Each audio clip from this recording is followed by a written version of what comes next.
Naoružavanjem Ukrajine, zapadne zemlje na čelu sa Sjedinjenim Američkim Državama počele su da realizuju nacistički program za genocid nad slovenskim narodom, rekao je za Sputnjik poslanik Državne dume Rusije sa Krima Mihajl Šeremet. Nažalost, Ukrajina i ukrajinski narod ne razumeju da su ih jednostavno iskoristili kako bi ih okrenuli protiv Rusije. Amerikanci su decenijama usađivali i negovali među ukrajinskim narodom ideologiju mržnje koja je sama po sebi destruktivna. To je ispalo neslana šala za Ukrajinu, rekao je ruski političar.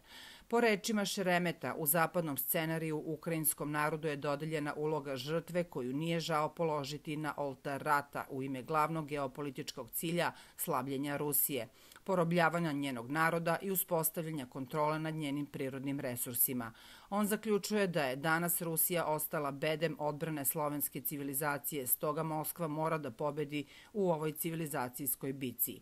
Nakon dugih razgovora o isporuci zapadnih tenkova Kijevu, nemačka vlada je na kraju pristala da pošalje Ukrajini borbena vozila Leopard 2.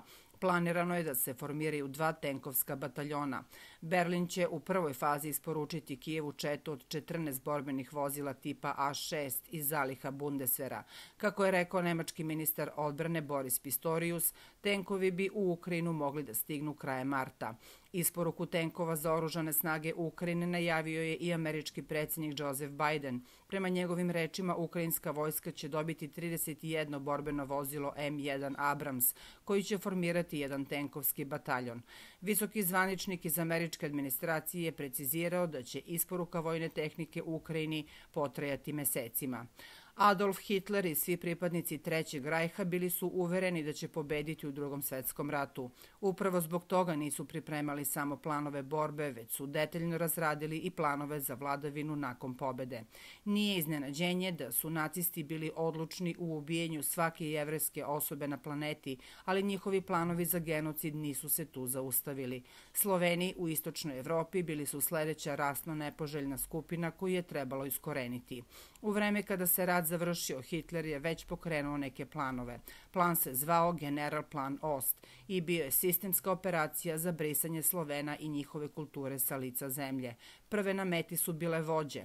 Pre nego što je rat završio, nacisti su već likvidirali sovjetske elite i sve one koji su imali kulturni uticaj.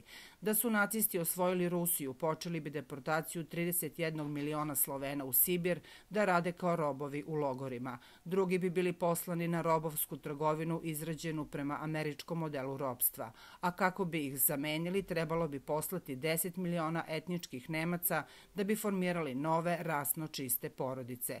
U roku od 30 godina 50 miliona ljudi bilo bi deportovano u robovske logore ili ubijeno.